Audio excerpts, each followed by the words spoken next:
할렐루야. 아멘. 함께 은혜 받을 말씀은 신약성경 로마서 8장 1절에서부터 17절까지 말씀입니다. 제가 가진 성경으로는 신약 248쪽입니다. 로마서 8장 1절에서부터 17절까지 말씀입니다. 그러므로 이제 그리스도 예수 안에 있는 자에게는 결코 정죄함이 없나니 이는 그리스도 예수 안에 있는 생명의 성령의 법이 죄와 사망의 법에서 너를 해방하였습니다.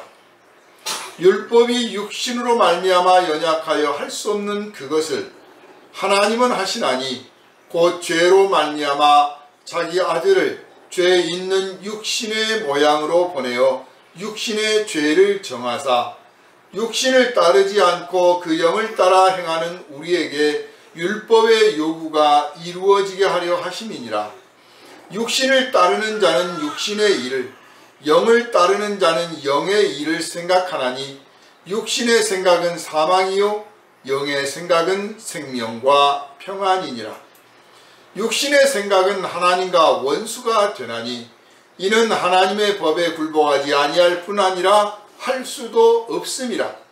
육신에 있는 자들은 하나님을 기쁘시게 할 수 없느니라. 만일 너희 속에 하나님의 영이 거하시면 너희가 육신에 있지 아니하고 영에 있나니 누구든지 그리스도의 영이 없으면 그리스도의 사람이 아니라. 또 그리스도께서 너희 안에 계시면 몸은 죄로 말미암아 죽은 것이나 영은 의로 말미암아 살아있는 것이니라. 예수를 죽은 자 가운데서 살리신 이의 영이 너희 안에 거하시면 그리스도 예수를 죽은 자 가운데서 살리신 이가 너희 안에 거하시는 그의 영으로 말미암아 너희 죽을 몸도 살리시리라.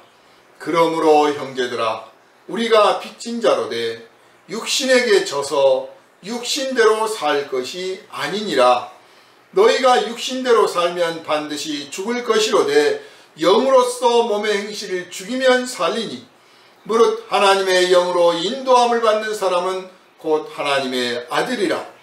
너희는 다시 무서워하는 종의 영을 받지 아니하고 양자의 영을 받았으므로 우리가 아빠 아버지라고 부르짖느니라. 성령이 친히 우리의 영과 더불어 우리가 하나님의 자녀인 것을 증언하시나니 자녀이면 또한 상속자 곧 하나님의 상속자요 그리스도와 함께 한 상속자니 우리가 그와 함께 영광을 받기 위하여 고난도 함께 받아야 할 것이니라. 아멘. 할렐루야. 아멘.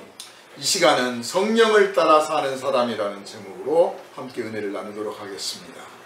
거룩하신 주님, 이 시간 우리에게 성령을 충만하게 부어주셔서 말씀을 전하는 사람이나 듣는 사람들 모두가 성령의 은혜에 사로잡히게 하시고 성령의 감동에 충만함을 받아 말씀을 듣고 지혜를 얻으며 지식을 얻으며 믿음이 굳세어지며 하나님의 은혜를 찬양하고 감사하며 영광을 돌리는 성도가 되게 하여 주시옵시며 담대하게 이웃들에게 하나님의 말씀을 들고 나가 예수 그리스도의 부활의 증인되기에 조금도 부족함이 없게 하여 주시옵소서. 우리의 마음에 의심과 거짓된 생각과 사탄 마귀가 던지는 잘못된 지식들이 말씀을 듣는 순간에 다 깨어져 부서지고 하나님의 말씀만 살아있는 시간 되게 하여 주시옵소서. 우리를 구원하신 예수 그리스도 이름으로 간절히 기도하옵나이다. 아멘. 할렐루야. 아멘. 오늘은 말씀을 이렇게 성경을 차근차근 읽어가는 방식으로 그렇게 하겠습니다. 그래서 예배 후에 카톡방에 설교 메시지 요약이 들어갈 텐데 그거하고는 좀 다르다는 점을 미리 양해를 구하겠습니다. 1절을 보면 그러므로 이제 그리스도 예수 안에 있는 자에게는 결코 정죄함이 없나니 라고 되어 있어요. 예수를 믿고 예수 앞에 나와 찬양하고 기도도 하면서도 내가 정말 천국 갈 수 있을까? 내가 과연 구원받았나? 그렇게 생각하시는 분들 참 많습니다. 그러면 또 어떤 분들은 교회 나온다고 해서 다 구원받는 거 아닙니다. 예수 믿는다고 해서 다 믿는 거 아닙니다. 그렇게 말합니다. 자, 그렇게 말씀하시는 분들이 가지고 있는 기준이 뭘까요? 뭘 기준을 가지고 그런 말을 할까요? 정말 예수를 믿는다는 게 과연 그럼 뭘까요? 내가 지금 예수의 이름으로 교회에 나와서 예수의 이름으로 하나님께 찬양을 드리고 기도도 하고 설교도 듣고 이 예배 자리에 앉아 있는데 내가 그 예수의 이름 아니면 무엇 때문에 여기 앉아 있겠습니까? 무엇 때문에 헌금을 하면 무엇 때문에 기도를 하겠습니까? 그래서 나는 예수 믿는 사람이라고 생각하고 있는데 또 어떤 말씀을 듣고 보니 내가 진짜 예수 믿는 것이 맞나? 나는 정녕 성령을 받았나? 나는 구원을 받았나? 그런 생각이 들고, 물론 스스로 내 안이함과 나태함과 게으름과 불성실함과 무능함과 하나님과의 약속을 자꾸 어기고 정말 은혜롭게 살지 못하는 내 자신을 보니 부끄러워서 내가 구원받은 사람 맞나? 이렇게 자책하는 것은 합당한 거예요. 그런 건 성령께서 회개케 하시기 위해서 깨우치시는 겁니다. 그러나 내가 예수 잘 믿고 나름대로 있는데, 그런데 뭐 당신 구원받은 거 맞아? 정말 구원받았다고 생각해? 뭐 이러이러한 증거가 있어야 되느니, 이러이러한 표시가 있어야 되느니, 뭐 여러 말들을 합니다. 그런 분들에게 오늘 확실하게 성령께서 우리에게 말씀을 주십니다. 그러므로 이제 그리스도 예수 안에 있는 자에게는 결코 정죄함이 없는, 이 정죄함이라는 표현은 재판을 받아서, 하나님의 심판을 받아서 너는 죄인이다 라고 선언을 받는 것입니다. 죄인으로 선고를 받았기 때문에 그 다음에 그에게 남아있는 것은 형벌이 남아있는 것이죠. 형벌이.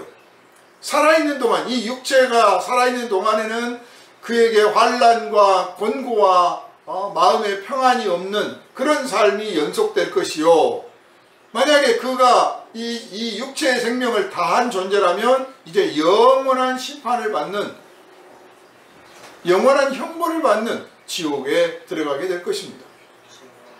그런데 하나님께서 우리 모두에게 지금 로마서를 통하여 주시는 말씀은, 그러므로 이제 예수 그리스도 예수 안에 있는 자에게는 결코 정죄함이 없다고 그랬어요. 그러니 내가 정말 구원받았나, 내가 정말 하나님의 자녀인가, 나는 죽어서 천국 갈 수 있을까 등등 여러 의심이 들 때, 또 누가 나에게 당신 정말 구원받은 건 맞느냐, 당신 그 신앙이 진짜 신앙이냐, 뭐 무슨 표시를 내보일 수 있느냐, 무슨 증거를 내보일 수 있느냐 라고 하는 사람들이 있을 때 내 스스로에게 묻습니다. 나는 그리스도 예수 안에 있는가? 그리스도 예수 안에 있는가? 참 어렵고도 쉬운 말이에요. 그리스도 예수 안에 있는가?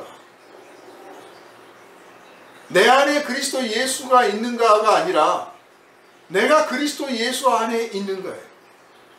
내 안에 성령이 있느냐 없느냐 때로는 헷갈립니다. 있는 것 같기도 하고 없는 것 같기도 합니다. 그러나 내가 그리스도 안에 있느냐는 그렇게 모호하지 않습니다. 왜냐하면 내가 그리스도의 이름으로 기도하고, 내가 그리스도의 이름으로 예배하고, 내가 그리스도의 이름으로 찬양하고, 내가 예수 그리스도를 믿습니다 라고 고백했다면 나는 그리스도 예수 안에 있는 것입니다. 예수님께서 제시한 조건이 그거예요. 뭐 복잡하지 않습니다. 뭘 해라 뭘 해라 하지 않고, 네가 나를 믿느냐? 간단해요. 네, 제가 믿습니다. 그러면 너는 내 안에 있다. 이 단순한 이것을 아주 정말 우리가 호흡을 할 때 아주 복잡하게 숨 쉬지 않지 않습니까? 무슨 단식법이니 무슨 무슨 내공을 쌓느냐 하는 사람들은 좀 이상한 호흡법을 가르쳐 줄지 몰라도 그냥 우리가 일상 살면서 숨을 쉴 때 내가 숨을 쉬는지 안 쉬는지도 몰라요. 그만큼 자연스러워요. 단순하고 아주 단순한 법칙에서 숨을 쉬는 겁니다. 하나님의 구원도 그렇습니다. 주 예수를 믿으라, 그리하면 너와 내 집이 구원을 얻으리라. 그러므로 그리스도 예수 안에 있는 자에게는 정죄함이 없나니. 아주 단순한 법칙이에요. 그러므로 여러분은 그냥 예수 그리스도를 믿는 믿음, 이 믿음을 확증하시고 고백하시고 이 믿음을 의지하셔서 내가 예수 안에 있다라고 하는 것을 확신하시길 주님의 이름으로 부탁을 드립니다. 아멘. 내가 예수 안에 있으면 이제 놀라운 것이 내가 그리스도 예수 안에 있으면 그리스도 예수께서도 내 안에 계십니다. 그리스도 예수께서도 내 안에 계셔요. 마치 내가 이 방 안에 있으면 내가 이 방 안에 있는 것과 같이 반대로 이제 내가 방이 되어서 그리스도 예수께서 내 안에 들어오신다는 거예요. 그런데 이제 내가 그분을 대접을 잘해드리면 그분이 내 안에 주인으로서 당당하게 마음껏 행세를 하시는 것이고, 내가 그분을 잘 대접 못해드리면 의심이나 교만이나 게으름이나 미련함이나 완고한 것들, 또 세상적이고 정욕적이고 마귀적인 것들을 추구하고 하나님께서 기뻐하시는 일은 마다하고 하나님이 싫어하시는 일만 골라서 하면 그 내 안에 예수 믿을 때 들어오신 예수께서 당당하게 당신의 왕 노릇을 하지 못하시고 그냥 가만히 침묵하고 계시는 거예요. 마치 안 계시는 것 같아. 그래서 내가 정말 내 안에 성령이 있나 없나 하는 거예요. 그러지 않는 경우 무슨 어떤 특별한 비법이 있거나 특별한 방식이 있거나 어떤 계기가 있어야만 성령이 들어오시는 것은 아니라는 걸 여러분은 아시길 바랍니다. 내가 예수의 이름으로 세례를 받았을 때, 내가 예수 이름으로 주님 앞에 고백했을 때, 내가 예수 믿습니다 라고 했을 때 나는 성령을 받은 사람이 되었다 하는 것입니다. 사도행전에도 그런 기록들이 나옵니다. 너희가 믿을 때 누구의 세례를 받았느냐? 우리는 예수의 세례를 받은 적이 없다. 모른다. 우리는 요한의 세례를 받았다. 아 그래? 이제는 너희가 예수의 이름으로 세례를 받아라. 그랬더니 어떤 세례냐? 그 세례는 물로 다시 세례를 받는 게 아니고 성령의 세례를 받는 거예요. 그래서 사도가 그들에게 안수하면서 하나님, 이들이 하나님을 믿기로 결심하고 요한의 세례를 받았으니 이제 이들에게도 우리와 같은 성령을 부어주십시오. 그랬더니 그들이 똑같이 성령을 받고 하나님 앞에 영광을 돌리게 되었다 하는 겁니다. 그냥 예수 믿겠습니다, 예수 이름을 믿습니다, 그러는 사람에게 하나님의 자녀가 되는 특권을 주셨다고 하는 것이 의심 없는 하나님의 약속이라는 걸 여러분 받아들이시기를 바랍니다.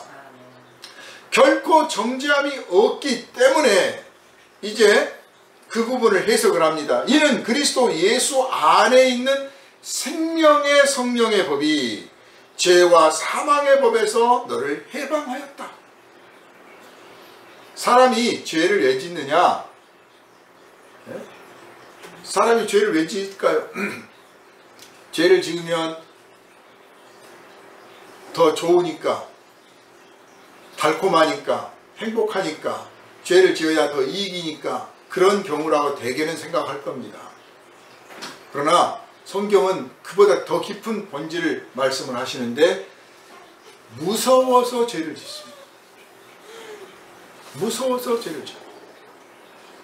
내가 그 죄 가운데 있는 이 백성들 가운데서 살아가면서 그들과 어울려 살아가야 되는데, 나만 홀로 죄 짓지 않고 사는 것이 두려운 거예요.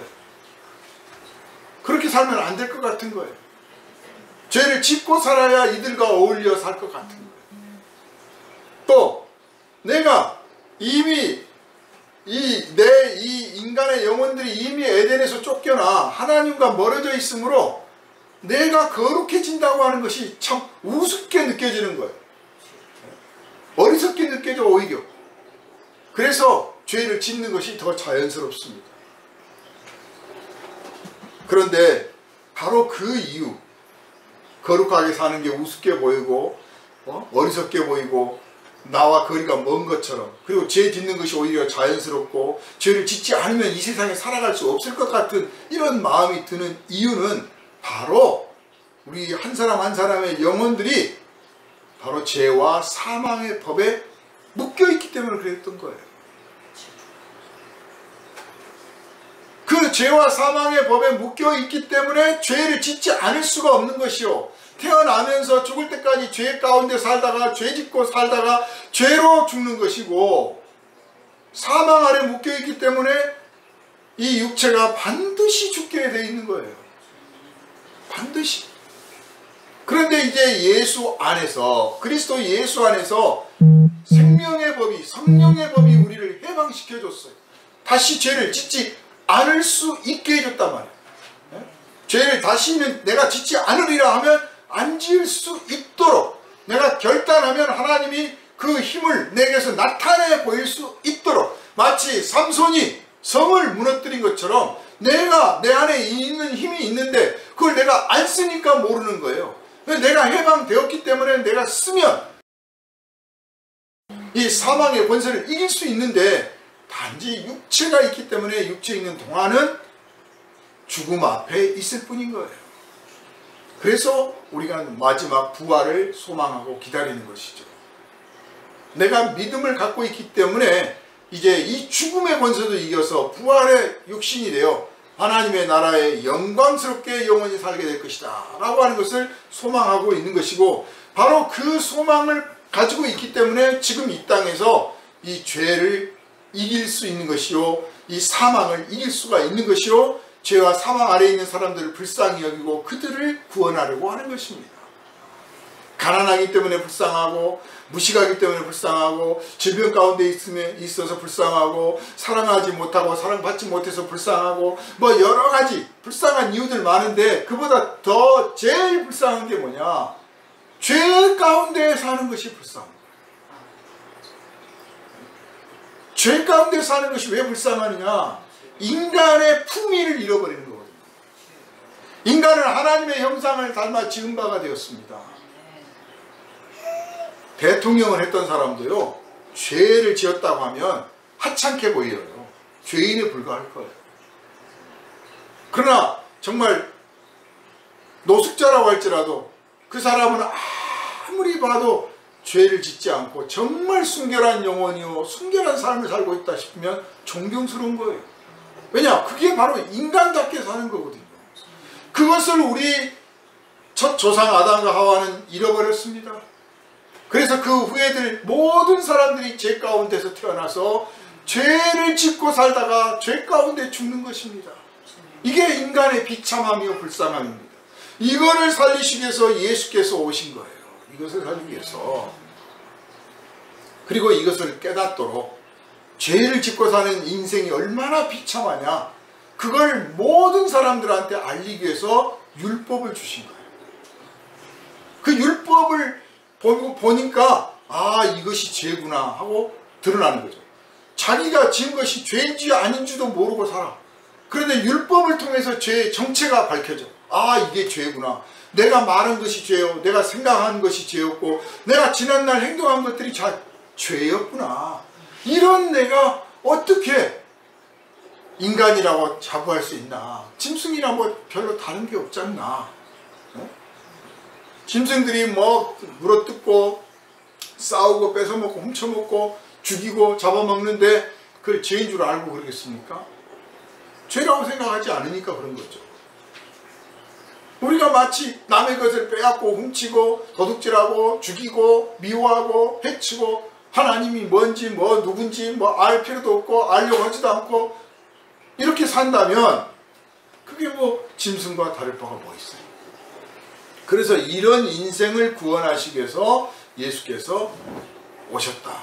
예수께서 오셔서 그리스도 은혜를 우리에게 선포를 하셨는데, 그 그리스도께서 오시기 전에 먼저 율법이 선포됨으로써 죄의 정체를 드러나게 하셨다.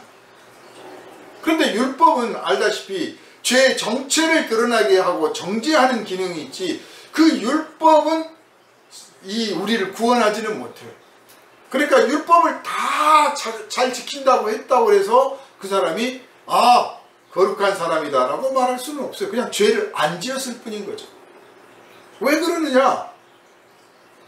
우리가 죄 가운데 태어나고 죄 가운데 살다가 죄 가운데 죽는 이 사망 아래에 있는 인간이었기 때문에 그 인간이 아무리 잘하려고 해봤자 선에 이르지 못하는 거예요. 그냥 제로일 뿐이에요. 선이라고 하는 것은 죄를 짓지 않는 것이 선이 아닙니다. 선은 행하는 것입니다. 내가 도둑질 않고 거짓말 안 했으니까 이만하면 착한 사람이지, 이렇게 착각들 하는 사람들 많아요. 그건 착한 사람이 아니고 그냥 보통 사람일 뿐인 거예요. 내가 죄를 안 지었으므로 의인이 아닌 거예요. 의로운 일을 해야 의인인 거죠. 그래서 율법은 아무리 가르치고 배워봤자 내가 죄를 지으면 안 돼만 배우지 선을 행할 것을 알 수가 없어요. 이룰 수가 없어요. 그런데 하나님께서 우리 인간을 지으시고 우리를 하나님의 형상을 닮은 모습으로 지으신 이유는, 우리 안에 하나님의 호흡을 불어넣어 주신 이유는 그냥 죄 안 짓고 살아라 하는 그런 인생이 아니라 선을 행하며 살아라, 하나님처럼 살아라 하는 뜻이었던 겁니다. 네? 하나님의 그 선하심과 자비하심과 인자하심을 우리가 배우고 받아서, 은혜를 받아서 우리가 인간끼리 또 피조물들에게 선을 행하고 자비를 베풀고 인의를 행하여서 정말 하나님이 살아계신 하나님이요, 하나님의 형상을 닮은 저 인간을 보니 하나님이 얼마나 사랑이 많으신 분인지 알겠다 라고 깨닫게 해줄 수 있을 만큼 선을 행하며 살라고 인간을 지으셨는데, 이 인간이 죄를 지어 타락하게 됐단 말이에요. 그래서 율법을 아무리 배우고 율법을 아무리 지켜도 선을 행할 수가 없어요. 그래서 오늘 본문에 보면 율법이 육신으로 말미암아 연약하여 할 수 없는 그것을, 이 육신으로 말미암아 말은 무슨 뜻이냐면 아담의 후예가 되어서, 아담이, 첫사람 아담이 죄를 지었기 때문에 그 다음에 태어난 모든 인간들은 다 죄 가운데 태어나고 죄를 지을 성향을 가지고 태어나게 되는데, 이걸 표현해서 육신이라고 표현한 거예요. 육신. 그래서 육신은 말 그대로 죄 가운데 태어나고 죄의 성향을 가지고 있기 때문에 율법을 아무리 듣고 배워도 하나님의 뜻을 이룰 수가 없어요. 그게 한계점이에요. 그러니까 정말 하나님의 거룩하신 선을 나타내려고 하는 사람이 만약 있다면 율법 앞에서 하나님이여, 내가 이 율법을 다 지켜가지고는 도저히 이 선을 행할 수가 없습니다 라고 고백하게 될 겁니다. 그런데 한 사람도 그런 사람이 없었어요. 의인은 없나니 하나도 없다 하는 말씀이 그런 뜻입니다. 오히려 예수님을 어떤 사람, 부자 청년이 만났는데, 선생님 제가 어려서부터 아주 부모님 말씀도 잘 듣고 율법 규칙도 잘 지키고 해가지고 얼마나 착하게 살았는지 모릅니다. 제가 또 뭘 해야 되겠습니까? 그래요. 그때 예수께서 말씀을 하시잖아요. 너의 그 재산을 다 가난한 자들에게 나눠주고 나를 따르라. 그 다 가난한 자들에게 나눠주란 말이 네가 여태 살면서 사실 죄를 안 지었을 뿐이지 선을 행한 것은 아니다. 그러니 네가 이제라도 선을 좀 행해봐라. 선을 좀 해봐라. 선이란 게 뭐예요? 남을 이롭게 하는 겁니다. 남 잘 살게 해주는 거고, 남 돕는 거고, 자비를 베푸는 거예요. 그러니까 네 재산을 다 선을 행하는 데 쓰고, 그리고 이제 나를 따라오너라. 그러면 내가 영생하는 비결을 가르쳐 주리라. 그 뜻이에요. 그게 바로 육신으로 말미암아 연약하여 할 수 없다는 뜻입니다. 육신은 율법 아래에 있기 때문에 율법 위로 올라갈 수가 없어요. 그렇다고 해서 율법이 정죄만 하려고 하는 게 아니라, 율법이 원래 하나님의 뜻은 인간이란 존재에 대해서 정체성을 깨닫도록 하시는 데 목적이 있었기 때문에 인간은 선을 위하여 지음받았다 그 말이에요. 착하게 살라고 지음받았어. 그런데 그걸 해내지 못하는 거예요. 그래서 이제 하나님께서 그 다음 단계로 율법 위에, 율법이 은혜로 주어졌는데 은혜 위에 은혜를 더하여서 바로 그리스도께서 이 땅에 오시도록 하신 것입니다. 곧 죄로 말미암아 자기 아들을 죄에 있는 육신의 모양으로 보내어 육신의 죄를 정하사, 육신에 있는 사람들을 위하여 하나님의 아들도 마치 그런 죄 가운데 있는 사람과 똑같이 육신의 몸으로 오게 하셨다. 그러니까 여기서 육신과 영이라는 게 마치 육신은 악하고, 그러니까 밥 먹고 맛있는 거 먹고 잠 많이 자고 이렇게 이 육신의 좋은 것을 추구하는 것은 마치 죄인 것처럼, 그리고 내 영혼을 위해서 뭘 해야 된다고 막 그렇게 생각들을 하는 경향들이 있는데, 그것은 하나님의 뜻이 아닙니다. 이 육신도 하나님이 주신 거예요. 태초에 창조하실 때 육신과 영혼을 함께 하셨어요.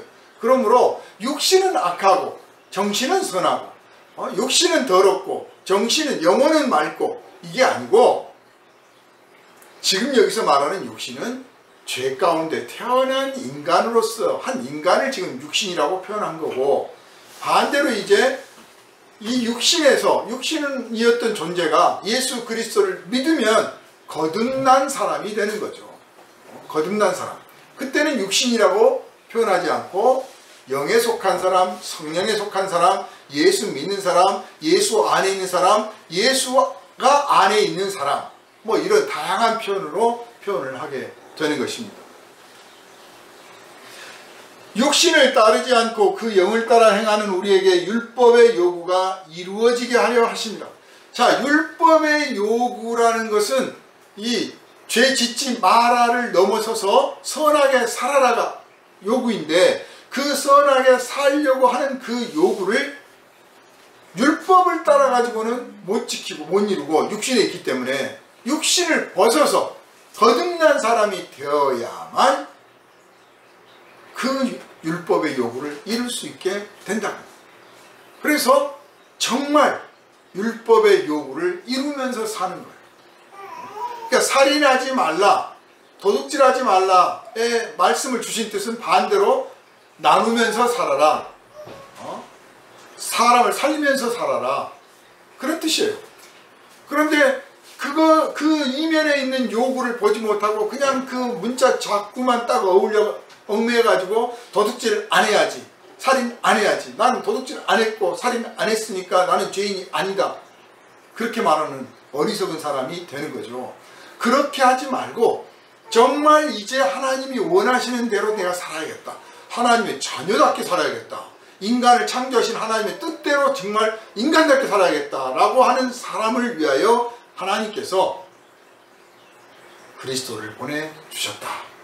그리스도를 보내서 무슨 일을 하셨느냐? 바로 그 육신, 즉 죄 가운데 있는 인간의 죄를 당신이 담당하시고 정죄를 받았다. 심판을 받았어요. 하나님의 심판을. 그 심판을 십자가에서 받으신 겁니다. 심판을 받아 십자가에 못 박히신 거예요. 그가 대신하여, 하나님의 아들이 이 인간 육신, 죄 있는 인간을 대신하여 심판을 받았으므로 이제 모든 인간이 그 안에서 죽는 거예요. 그걸 죽고 거듭난 사람은 이제 하나님께서 원하시는 대로 살 수 있게 되었다. 할렐루야. 아멘. 로마서 이 말씀은 알 것 같기도 하고 모를 것 같기도 하고, 금방 깨닫는 것 같기도 하고 깨닫는 것 같은데 다 모르는 것 같기도 하고, 정말 무한한 영역을 우리 안에 허락하시는 말씀입니다. 그러나 이 말씀의 키는 딱 하나예요. 내가 예수 안에 있는가? 내가 예수를 믿는가? 그러면 이 말씀이 내 안에서 이루어지고 있고 내 삶에서 이루어지고 있고 장차 또 이루어지는 말씀이요. 내가 예수 안 믿으면 이 말씀은 무슨 뜻인지 모르고 아무리 설명해줘도 이해가 안 되는 말씀. 그래서 그냥 예수를 믿었더니, 예수께서 예수를 믿으라고 해서 예수 믿는다고 했더니 그분이 내가 알지도 못하는 사이에, 내가 깨닫지도 못한 사이에, 내가 요구한 적도 없는데 벌써 나를 위하여 하나님 앞에 심판을 대신 받아 주셨다 라고 성경이 말씀하는구나. 자, 그러니 다시는 정죄함이 없으니 내가 이제 죽어서 지옥 갈 텐데 사는 것이 하나님의 저주를 받아서 맨날 되는 일이 없어, 이런 생각은 딱 버리고, 딱 내버리고, 하나님이 내게 주시는 것은 기쁨이요 평화요 영광이요, 내가 하나님께 구할 것도 기쁨이요 평화요 영광이니 내가 예수 안에서 이것들을 구하면서 살아가리라. 이걸 누리며 살고 이것들에게 나눌 것이다. 사는 동안에 아프기도 하고 다치기도 하고 사람들한테 미움도 받고 별의별 일이 다 생기지만 그것은 하나님의 저주 아래 있기 때문에 그런 게 아니고, 오히려 이 원수 마귀가 나를 시험해서, 나를 시기해서 나의 이 복을 빼앗으려고 던지는 화살과 같은 것이다. 그러니 내가 몇십 대를 맞더라도 끄떡하지 않을 것이요 믿음의 방패로 막아내며 내가 그리스도의 은혜 가운데서 반드시 이겨내리라. 이러한 소망과 결단을 품으시기를 주님의 이름으로 축원합니다. 그래서 육신은 말씀드린 것처럼 죄 가운데 태어난 인간을 말하기 때문에 육신의 일을 생각하는 사람은, 육신을 따르는 사람은 당연히 육신의 일을 생각해요. 마치 공산주의 땅에서 태어난 사람은 공산당이 되는 것과 같아요. 에리 프롬이란 그 심리학자가 쓴 책들이 아주 베스트셀러가 돼서 많이들 읽어요. 많은 분들이 감동을 받고 또 때로는 뭐 어떤 목사님은 설교에서도 인용도 합니다. 근데 심리학에서 말하는 것이죠.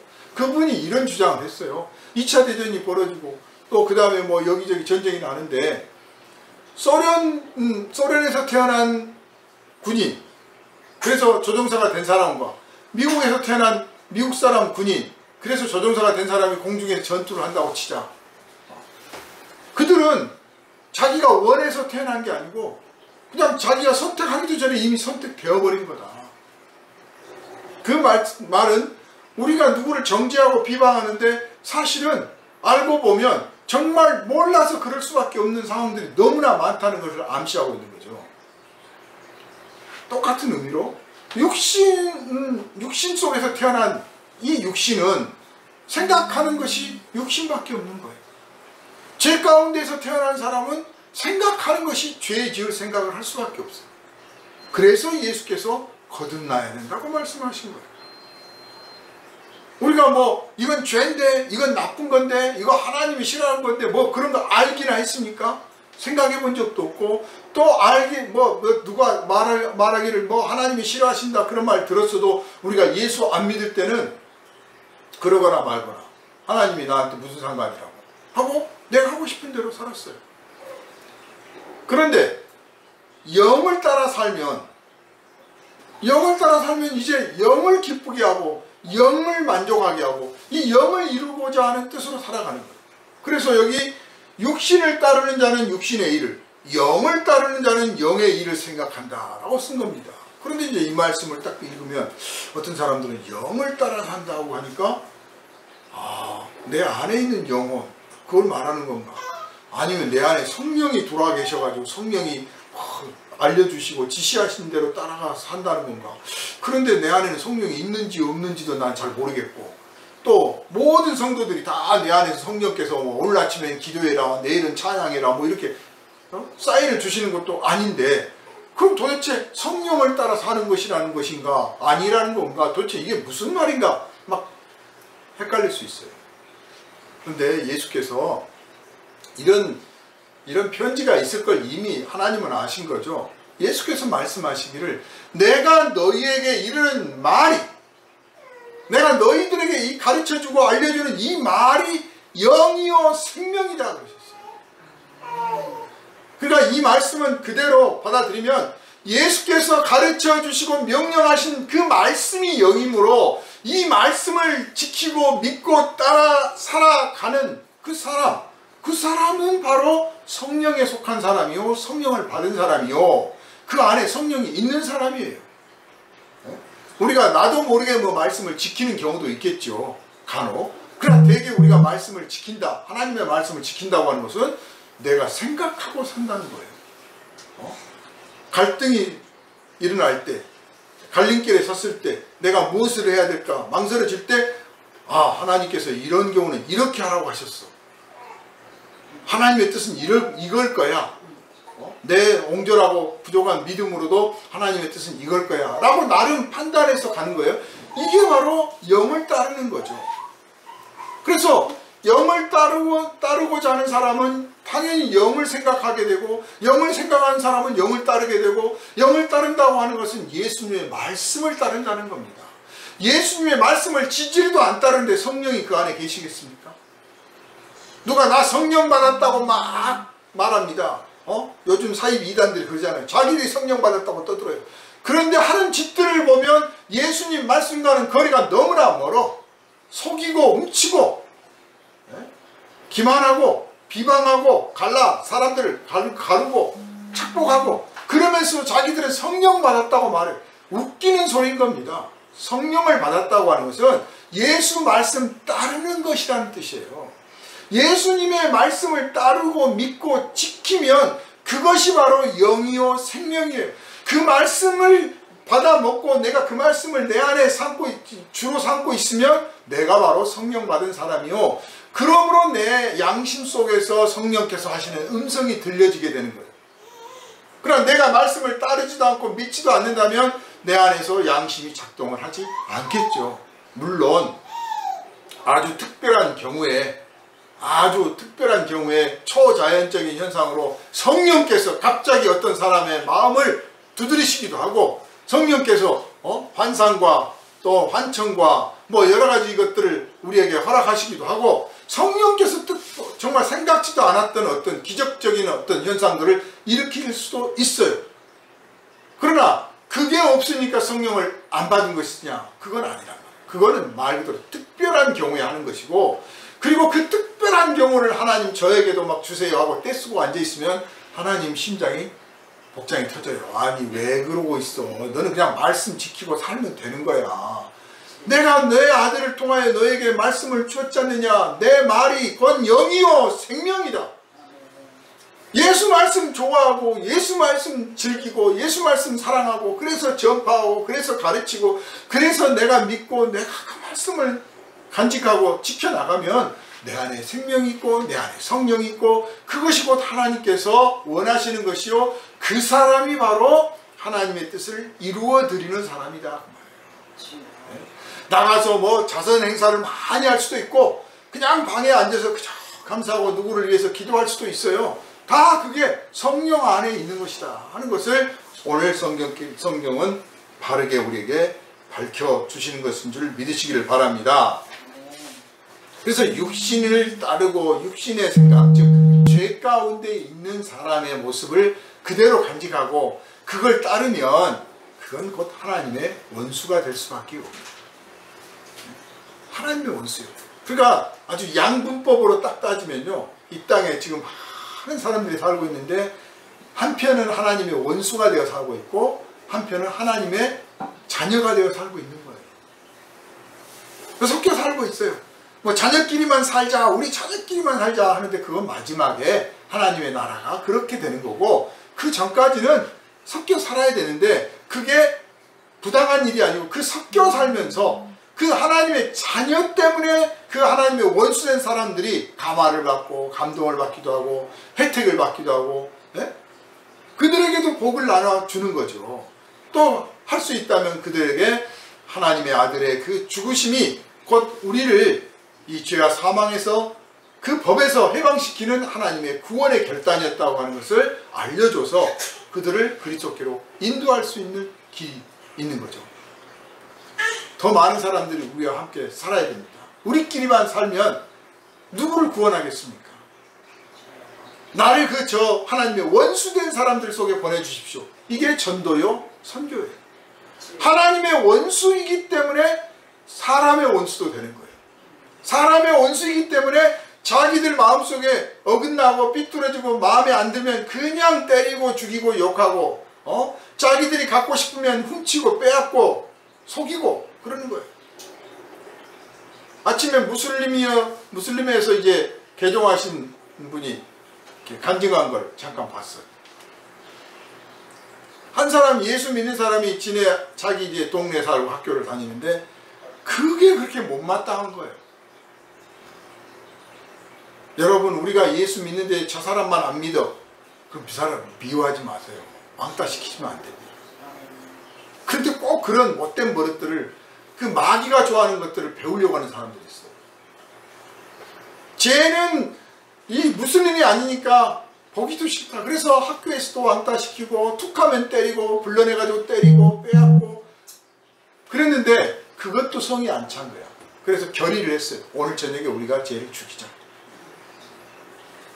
그래서 불러내가지고 정말 저녁에 몇 사람 무슬림 청년들이 가서 죽였습니다. 우려안했지. 드디어 원수를 제거했다. 자기가 지금 하나님의 원수여 사람의 원수 짓을 하고 있는지를 깨닫지도 못해. 그저 자기들 뜻에 어긋나면 그놈이 원수인 거지. 마귀가 좋아하는 게 원수 맺는 겁니다. 교단이 다르고 교파가 다르고 뭐가 다르고 툭 뭐 정치 민주당이냐 뭐 국민의힘이냐 툭 하면 원수를 맺어요. 그게 마귀가 좋아하는 거예요. 그렇게 딱 죽였는데 놀라운 일이 벌어졌습니다. 죽여가지고 이제 확실하게 이 사람 죽었다 하고 이제 장례를 치를 판인데 하나님께서 그 사람을 살려내버렸어요. 완전히 뒤집어진 거죠. 다 놀래가지고 이거 뭐냐. 이 죽은 청년을 위해서 교회 성도들이 눈물로 기도를 했어요. 하나님 살려주십시오. 우리가 무조건 떼쓴다고 해서 하나님이 들어주시는 거 아니죠. 질병 걸렸으니 무조건 예수 이름으로 나아라 뭐 하나님 고쳐주세요 막 이렇게만 하는 일이 아니에요. 때로는 받아들여야 되는 것도 있죠. 때로는 받아들여야 되는 거죠. 아니 어쩌면 다 받아들여야 될지도 몰라요. 그런데 그날따라 그저 주여 우리가 예수 믿는 믿음 때문에 죽었습니다 하고 감사합니다 하고 기도를 드려야 될 상황인데 하나님 이 청년을 살려주십시오라고 기도를 했어요. 다들 마음이 하나님의 성령이 이끄신 거죠. 그래서 이 청년이 살아났습니다. 딱 살아나가지고 자기를 찌른 사람들 만나서 나는 당신들을 용서합니다. 당신들이 한 짓을 당신들이 모릅니다. 용서합니다. 그 찔렀던 사람이 거기서 회개를 한 거예요. 내가 죄인이구나. 저 사람은 그런데 나를 용서하는구나. 저 사람이 말하는 예수의 가르침이 내가 배운 가르침보다 더 위대하다. 여러분이 전도하려면 이거를 할 줄 알아요. 내가 알고 내가 배운 것이 당신이 알고 당신이 배우고 당신이 행하는 것보다 더 위대하다고 하는 것을 내 삶에서 입증해내야 그게 전도가 되는 거지. 그냥 교회 나와보세요. 교회 와야 복을 받아. 예수 믿어야 복 받아. 이런 차원이 아닌 거예요. 훨씬 높은 차원에 있음을 그 청년이 죽음에서 살아나서 말하는 거예요. 난 당신을 용서합니다. 그러니까 그 자리에서 눈물로 회개하고 나는 이제 예수를 믿겠어. 나도 당신처럼 죽임을 당할 수 있고 핍박을 당할지라도 나는 흔들리지 않겠습니다. 할렐루야. 아멘. 이런 감정이 살아있는 감정이에요. 그런데 바로 그렇게 할 수 있는 게 내가 해방되었다는 사실을 깨달은 거예요. 그 청년이 내가 당신을 용서합니다 라고 말할 때 그동안 자기 안에 묶여있던 그 뭔가가 나를 묶고 있었던 것 같은데 해방이다. 이 순간 내가 해방되는구나 느낍니다. 우리가 그걸 구체적으로 신학적으로 표시를 하니까 죄와 사망의 법이다 뭐 이렇게 하는 거지 사실은 그냥 나도 모르는 그 무언가에서 내가 해방된 느낌인 거죠. 성령을 받아도 마찬가지. 어떤 사람은 아주 딱 부러지게 내가 성령 받았네, 내가 해방되었네, 내가 구원받았네 딱 느낄 수도 있어요. 그런데 어떤 사람은 내가 성령을 받은 건지 내가 구원을 받은 건지 잘 몰라. 누가 물어봐도 대답을 못해. 그런데 내가 하고 있는 것은 구원받은 사람의 행동이야. 내가 하고 있는 말은 예수 그리스도를 찬양하는 거야. 나도 모르게 들어있는 거예요. 그래서 그분을 내가 좀 드러내 보이려고 하면 이제 드러나기 시작하는 거지. 내가 드러내려고 안 하니까 안 드러났던 거예요. 여태까지 그냥 내가 주장이 더 많았던 거죠. 이런 해방의 선언을 예수 믿는 믿음 안에서 감격적으로 맛보면 넘치는 에너지를 우리가 체험할 수 있습니다. 그래서 이미 구원받은 사람도 이미 예수 안에서 성령 받은 사람도 이제 주여 나에게 충만함을 주셔서 내가 그걸 느끼게 해주십시오. 나에게서 그 폭발적인 에너지가 나타나게 해주십시오. 내가 죄와 사망의 법에서 해방을 이미 받았다는 것을 느끼게 해주십시오. 누리게 해주십시오 라고 기도하면 하나님께서 그 영감을 불어넣어 주실 줄로 믿습니다. 아멘. 내가 끊고 온 착고와 그 수갑이 보이는 거예요. 나를 묶었던 것들이 보여. 내가 예전에는 저런 죄 때문에 내가 살았구나. 저런 죄를 극복을 못했고 저런 것에 매워가지고 살았구나. 내 눈에 보이는 거예요. 내가 해방되었기 때문에. 해방이 안 되면 내 눈에 안 보여. 여전히 똑같은 거죠. 그래서 이제 그리스도 예수 안에 있는 사람은 하나님이 보시기만 해도 기뻐요. 반대로 그리스도 예수 안에 있지 않은 아직 육신에 있는 육신에 속한 사람들은 하나님의 원수야. 무슨 짓을 해도 여전히 원수예요. 네? 저도 가끔 미울 때가 있어요. 누군가가 그러면요 그가 뭐 상을 받았느니 뭐하네 막 그러면 뭐 잘 될수록 미운 거야. 아이 자식이 더 미워. 무슨 업적을 세웠느니 뭘 이루었느니 그러면 더 미운 거야. 더 미워. 육신에 속한 자가 뭘 이루면 하나님이 보시고 아이고 기특해라 그러시겠어요? 그래봤자 원수지. 원수가 하는 짓인 거예요.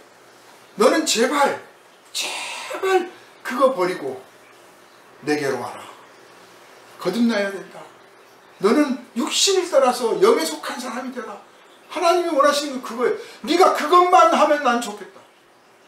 네? 제발 영에 속한 사람이 되어다오. 그게 나를 만족하게 하는 것이요 나를 기쁘게 하는 거고, 그리고 결과가 곧 너 자신을 기쁘게 하는 거다. 영원히 기쁘게 하는 거다.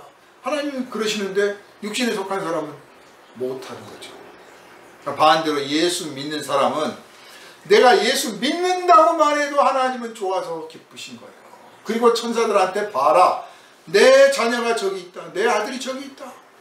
저 속에서, 가난한 속에서, 어려운 속에서, 또 유혹이 많은 속에서, 죄 가운데 있는 그 많은 사람들 속에서도 흔들리지 않고 믿음을 가지고 나를 찬양하며 예수의 이름, 내 아들의 이름을 높이고 있지 않느냐. 너희 천사들아 기뻐해라, 노래를 불러라. 그래서 천국 가면 늘 음악 소리가 들리는 거죠. 하나님의 자녀가 되는 것보다 더 하나님을 기쁘시게 하는 게 없어요. 하나님의 자녀가 되었으니 또 다른 무언가가 필요한 건 아니에요. 하나님의 자녀가 된 것으로 하나님이 기뻐하시니 내가 이제 그 하나님이 더 기뻐하시는 뜻에 따라서 하나님이 원하시는 그 어떤 것들 내가 내 인생에서 작으나마 이루어 드리리라. 내가 거창한 것이 아니에요.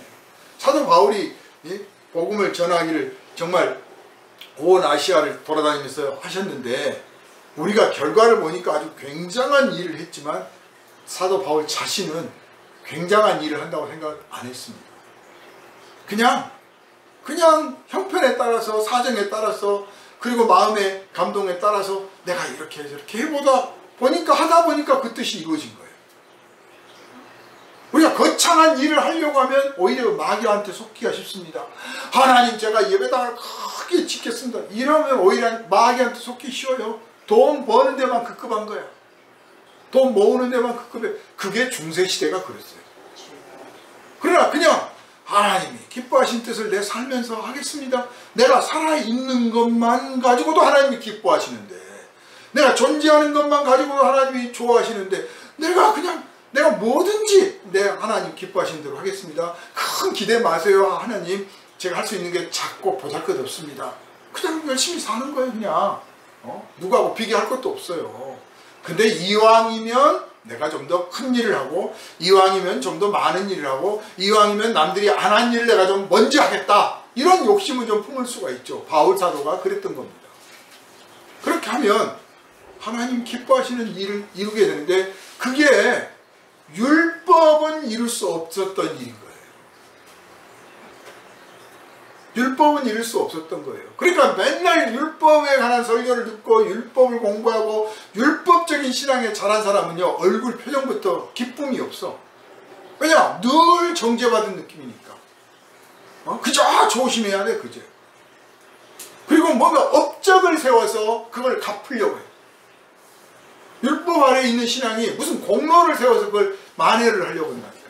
그러나 반대로 그리스도 성령 안에 있는 신앙은, 말씀 아래에 있는 신앙, 은혜 아래에 있는 신앙은 하나님이 나를 기뻐하시니까 그냥 존재하는 걸로 기뻐. 그래서 날마다 기뻐하며 살면 된다고 생각하고, 그리고 하는 일마다 하나님이 좋아하실 거니까 그냥 작은 일이라도 열심히 업적을 세우려고 하지는 않아요. 돌아보면 이것이 다 하나님이 하신 일이었구나 하고 감사하게 됩니다.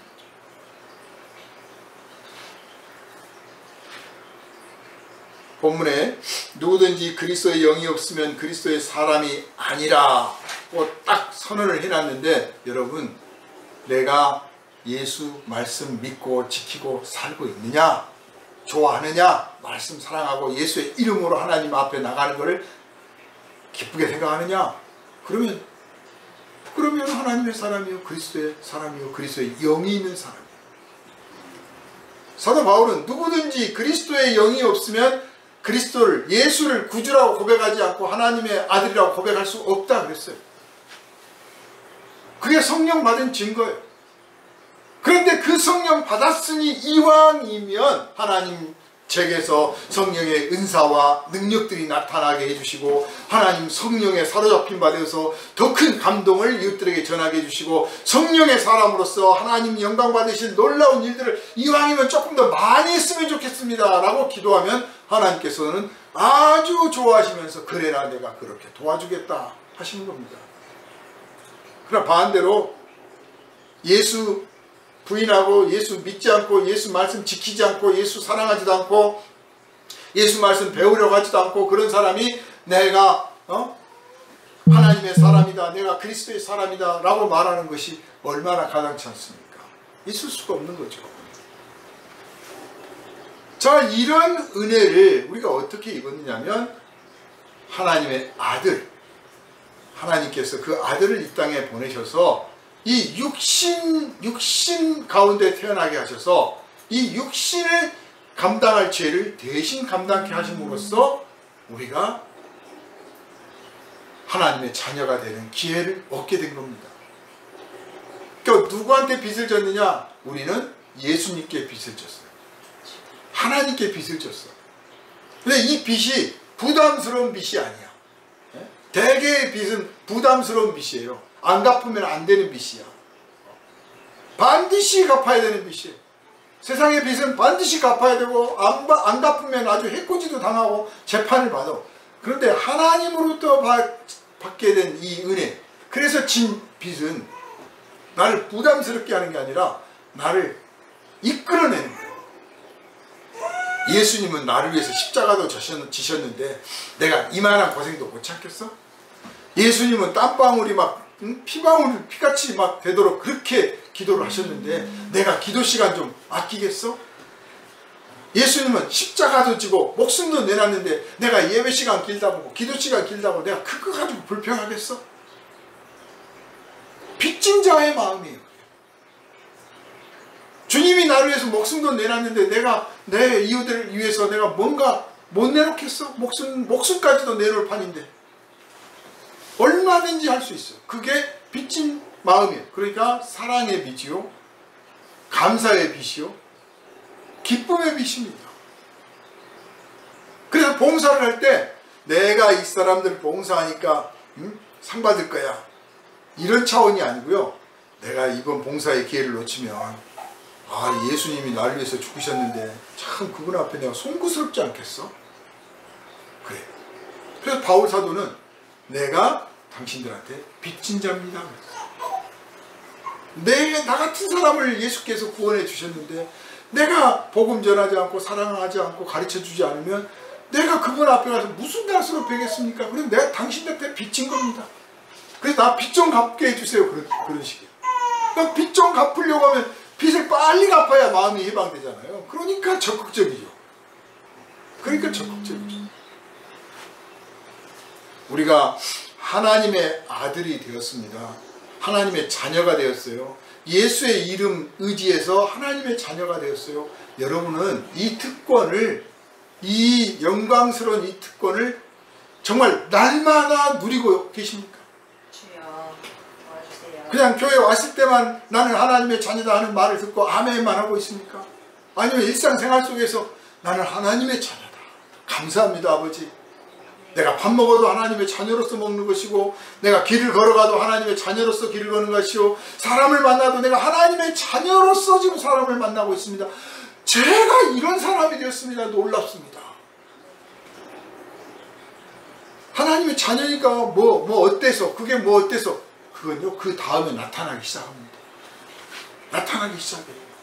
말할 수 없는 기쁨들과 내가 예상하지 못했던 놀라운 은혜의 손길들이 나를 위하여 예비하고 있음을 발견하게 됩니다. 이게 하나님의 자녀의 특권이에요. 이런 하나님의 자녀의 특권됨을 이단 사이비들은 막 말하는데 우리 교회에서는 그냥 잠잠한 것 같아요. 여러분 날마다 정말 살아있는 매 순간마다 내가 하나님의 자녀라고 하는 이 사실을 기뻐하고 감사하며 노래하고 드러내고 정말 하나님 앞에 찬양으로 영광을 돌리시기를 주님의 이름으로 축원합니다. 이 놀라운 일이 우리 안에 성령이 계시기 때문에 일어나는 겁니다. 성령이 계시기 때문에. 그래서 성령을 따라 사는 삶이라는 것은 어렵고 복잡한 게 아니에요. 막 새벽에 일어나서부터 뭘 해야 돼, 뭐 해야 돼. 그거 안 하면 성령 받은 거 아닙니다. 이런 식 논리가 아니에요. 내가 하나님의 자녀가 되었다네. 얼마나 놀라운가. 내 생각에게 내 이성이 내 이 감정한테 가르쳐야 돼. 그리고 내 이 이성과 감정이 내 육신한테도 가르쳐야 돼. 그래서 내 안에 있는 이 속에 있는 영혼이 이 하나님의 자녀로 거듭난 이 영혼이 쭉 나와서 어깨를 펴면서 나는 하나님의 자녀다 하고 찬양을 막 영혼의 찬양을 드릴 때 그게 따라가서 내 이성과 감정도 따라가고 육신도 따라가는 거예요. 이런 표현을 저 유명한 워치만니가 이렇게 했습니다. 어떤 사람이 배가 있는데 배가 선주가 있고 선장이 있고 배가 있어요. 선장이 배를 운전해서 가는데 선주의 뜻대로 가는 겁니다. 선주가 원하는 대로 가는 거예요. 만약에 선주의 뜻대로 안 가고 선장이 자기 마음대로 가면 해고당하겠죠. 문제가 생겨요. 그리고 선장이 움직인 대로 배가 안 가면 배가 문제가 생기는 거예요. 이게 영혼과 육체와 정신의 관계다. 우리의 영혼이 선주예요. 우리 선장이 바로 우리의 이성이에요. 그리고 우리의 육체가 바로 배예요. 원래는 하나님이 인간을 하나님의 형상을 닮은 존재로 창조하셨다고 하는 것은 이 영혼이 하나님의 뜻에 따라 순종해서 영혼이 이성을 지배하고 이성이 육신을 지배하며 살아가게 되어 있어요. 그런데 죄를 지어 범죄함으로 영혼이 죽어버리니까 선장이 쥐가 주인 노릇을 해.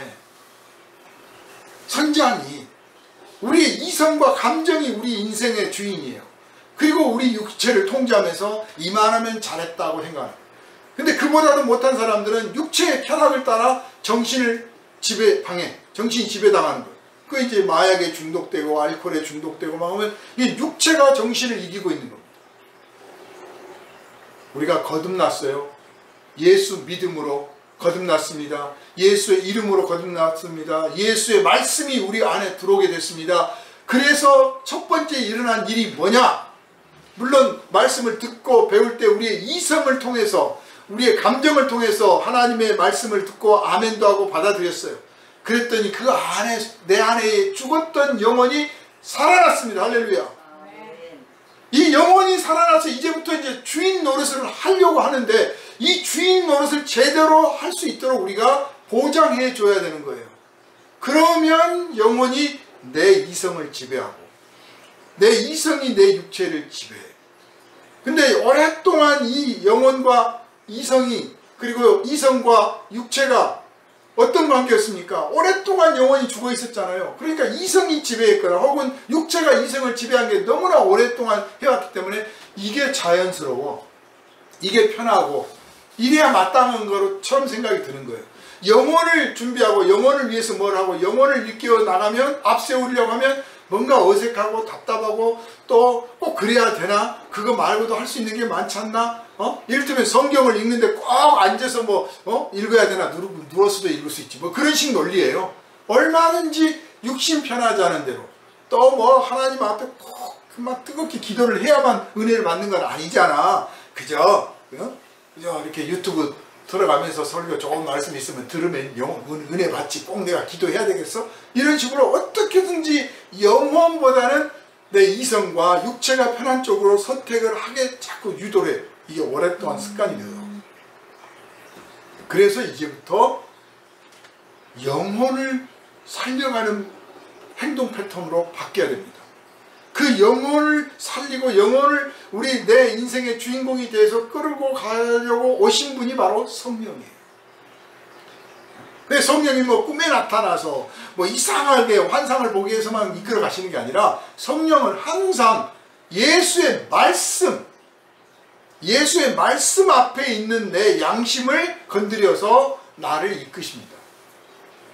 그래서 말씀이 생각나고 하고 말씀을 사모하게 하고 말씀을 읽는 거예요. 그래서 말씀 중심으로 나가기 시작하면 내 영혼이 기뻐하고 내 영혼이 앞서가고 내 영혼을 따라서 이성이 따라가고 그렇게 해서 이 육체가 통제가 되는 그 사람이 바로 성령을 따라 사는 사람입니다. 성령을 심심해서 주신 게 아니잖아요. 성령을 따라 살으라고 성령을 주셨잖아요. 하나님의 선물이에요. 그러니 우리가 성령을 따라 살으라고 하나님께서 선물로 주신 이 성령을 외면하고 이 육신에 속한 일을 도모하고 옛날 그 습관과 버릇과 정욕을 버리지 못하고 계속 옛날 사람처럼 살면 하나님의 성령이 탄식하시고 하나님께서 근심을 하십니다.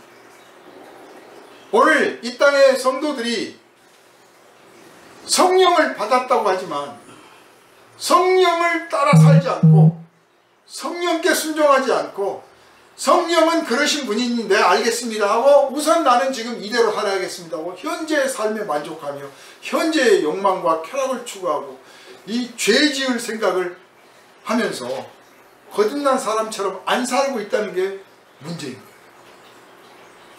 유럽에서 교회가 쇠퇴하고 있습니다. 미국의 교회도 뭐 쇠퇴했다는 이야기가 한껏 들렸어요. 요즘은 다시 부흥된다고 그래요. 미국이 지금 크리스찬들이 각성하고 회개를 하기 시작했어요. 그래서 미국 교회가 부흥됩니다. 근데 한국 교회가 지금 쇠퇴합니다. 핑계는 무슨 이단 탓이고 아니면 뭐 정부 탓이고 무슨 코로나 탓입니다. 천만의 말씀이에요. 내가 배운 가르침이 당신들이 가르친 가르침보다 더 위대합니다. 내 안에 있는 성령이 당신들 안에 있는 영보다 더 위대합니다를 드러내는 사람들이 줄어들고 있기 때문인 거예요. 육신에 속한 사람들의 이 모습으로 성도들이 자꾸 나타내니까 세상 사람들이 믿으나 안 믿으나 똑같네? 내지는 믿는다는 것이 더해? 예수 믿는다는 것이 더 그래? 이런 말이 나와서 교회를 떠나는 거고 교회를 안 가는 거죠. 부르심을 받아도 에이 너나 잘하세요 그러면. 그런데 정말 저 사람이 달라졌네, 정말 저 사람이 위대하다고 느껴보세요. 한 사람 한 사람 성도는 말 그대로 거룩한 사람이에요. 위대한 사람이라는 뜻입니다. 우리가 성인이란 말을 아무데나 쓰는 거 아니잖아요. 거룩할 성자를 쓰잖아요. 한 사람 한 사람이 위대한 사람이 되어 있어. 그래서 정말 뭐 아주 대단한 것까지는 못 보여주더라도 정말 작게라도 위대한 모습을 보이면 참 저 사람을 보면 그래 교회가 있기는 있어. 하나님이 있긴 있는 것 같아. 내가 언제 지금은 아니더라도 내가 언제 죽기 전에 한 번은 내가 꼭 교회 가봐야 될 것 같아. 이런 말을 하는 겁니다. 그런데 위대하지 않게 모습을 보이니까 네가 나한테 배워야겠다. 네가 언젠가는 교회를 떠나야 될 것 같다. 오히려 이런단 말이에요. 오늘 우리가 성령을 따라 사는 사람으로 부름을 받았고 지금 우리는 성령을 따라 살고 있습니다. 육신을 따르면 하나님의 뜻을 이룰 수가 없어요. 육신을 따르지 마세요. 육신이라는 게 뭡니까? 이 육체의 욕망을 말하는 게 아니라고 말씀드렸잖아요. 죄 지은 인간의 모습이란 말이에요. 그러니까 무슨 말과 행동을 하려고 할 때 한번 내 양심에다가 한번 비춰보는 거예요. 내 양심에. 그래서 양심을 따라가면 절대 손해가 없어요. 근데 양심 따르려고 하면 조금 때로는 수치스럽고 부끄럽고 막 개면쩍고 어색하고 막 손해가 날 것 같아요. 손해 나도 돼요. 어떻습니까? 지난 금요일 기도회 때 제가 말씀드렸지만 수치스러운 것이 하나님의 은혜예요. 수치를 느낄 때 하나님의 은혜가 온 겁니다. 뭐가 부담스럽습니까? 내가 이 양심을 따르는 것, 그 양심을 따르려고 할 때 성령께서 내 양심에다가 말씀을 하는 거예요. 그런데 내가 양심을 안 따르잖아요? 그럼 성령께서 양심에다 하실 말씀도 없고 말씀을 해도 내가 못 듣는 겁니다. 여러분 성령을 따라 사는 사람이란 양심을 따라 사는 사람이고, 양심을 따라 사는 사람이란 성령께서 그 양심을 이끄시는 대로 살아간다는 뜻입니다. 오늘 우리 성도들이 성령을 따라 사는 사람으로서의 모습으로 하나님 기뻐하시는 뜻을 온전히 이루어가기를 주님의 이름으로 축원합니다. 기도합니다. 거룩하신 주님, 죄악 가운데 영원히 죽을 수밖에 없는 우리를 독생자 예수의 그 거룩하신 보혈을 받으시고 죄를 사하여 주시어 하나님의 자녀로 거듭나게 하시니 감사드립니다. 우리가 예수 이름 믿고 예수의 이름 부르고 예수의 이름으로 모여 기도하며 찬양하며 예수 말씀 사랑하고 사모하고 지키기를 원하오니 이것이 바로 우리가 성령 받은 증거요, 성령을 받았으니 우리가 성령을 따라 살게 하여 주시옵소서. 성령을 따라 산다는 것은 양심을 따라 사는 것이요, 이 양심을 따라 사는 사람에게 성령께서 말씀하여 주실 줄 믿사오니 우리의 일생이 이제 성령을 따라 사는 사람으로서 하나님께 영광을 돌리되 하나님의 기뻐하신 뜻을 날마다 이루어 드리는 즐거움으로 살게 하여 주시옵소서. 우리를 구원하신 예수님 이름으로 간절히 기도하옵나이다. 아멘.